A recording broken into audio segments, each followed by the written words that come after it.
All right, here we go. Welcome back, grade 11. This is part 2 of the lesson 3.2, 3.2 compound interest. Almost got the grade 10 lesson. So one more time, this is 3.2 compound interest, part 2. All right, so let's finish this off. So this is our last example, example number 3. One more time, I'll read it out. Alice borrowed $5,000 to start a small business. The interest rate on the loan was 9% per year, compounded monthly. She is expected to repay the loan in full after 4 years. How much must Alice repay?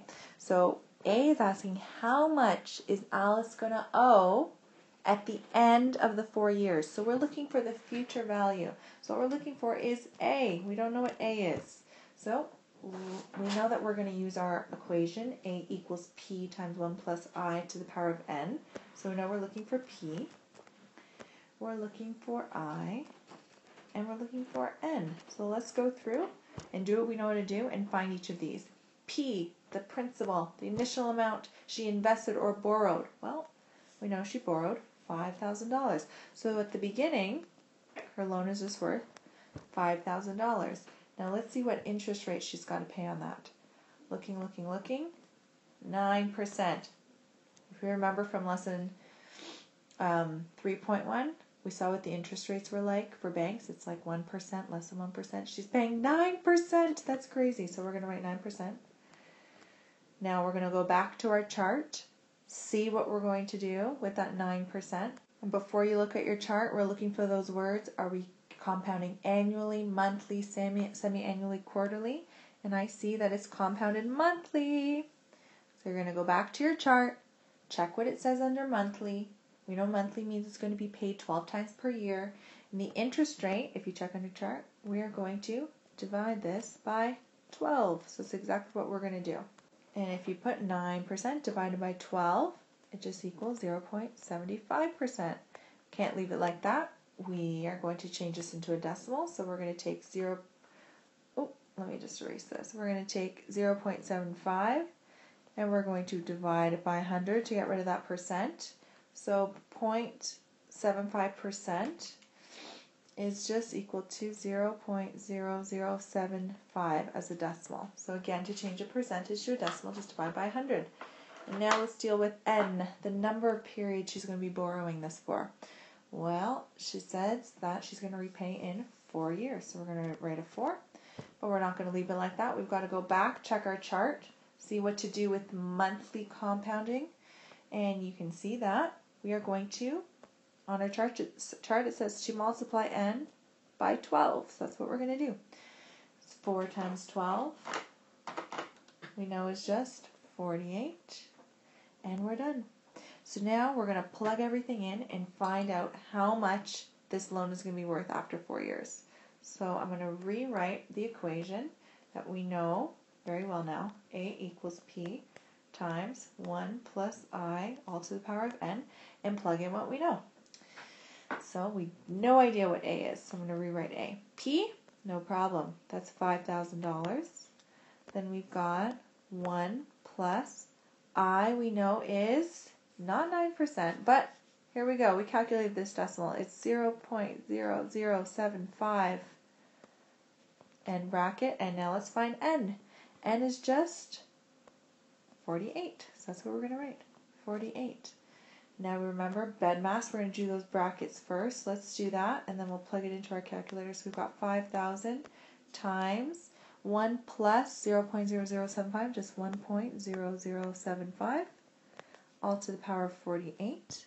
So you're going to do 1.0075 to the power of 48, and then multiply by this 5,000.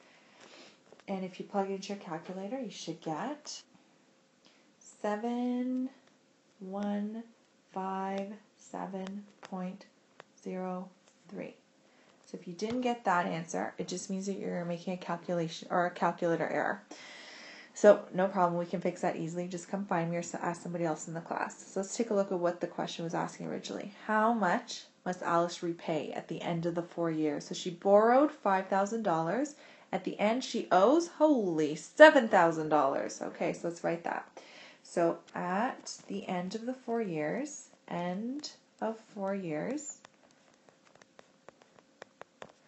Alice must repay $7,157.03. That is the power of compounding. That 9% interest rate, woof, it increased that number very, very quickly. So now let's do part B. Part B says how much of the amount that Alice repays, which we know is that whopping $7,000. So how much of that $7,000 is just interest?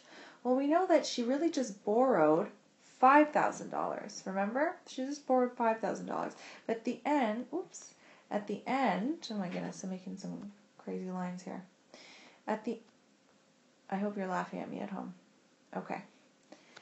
At the end, she owes $7,000. So to figure out how much of that is interest, we're going to just take that $7,000. So it's $7,157. So let's just write a little note to ourselves. To calculate total interest,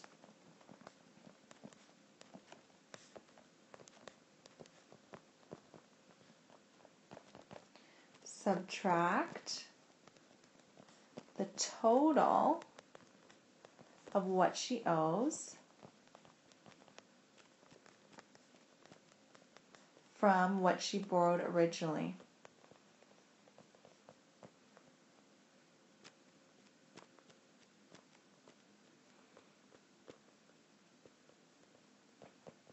So that's going to look like this. So the total of what she owed was that big number, $7,157.03. We're going to subtract what she borrowed originally. So she borrowed $5,000. So $5,000 of that $7,000 was just what she borrowed. The rest of that has to be interest. So if we subtract those two, the total amount was $2,157.03. Holy, that's what she had to pay in interest to the bank. So we can write a little note here. Alice will pay $2,157.03 just in interest. Holy crap, that's big. Okay, so this is the end of the examples that we're going to do together. So just as a reminder, the learning goals for this lesson is that we learn to find P, I, and N. Now, we are experts at finding P, I, and N, and we learn how to put those into the equation in order to find A, which is the total value of either what we loaned or what we took out of the bank, what we invested at the bank. It's our total value at the end of the period that we're going to invest for. So now what I'd like you to do is that there's a worksheet that's attached to it. This is all, I already mentioned in the middle of the video, this is actually university level work. So it might make sense now at the end of the lesson, but you have to try some examples on your own to make sure that you understand it. So I've circled just a few questions attached to this lesson. I want you to try them now. If you have any problems, ask one of your classmates or come find me.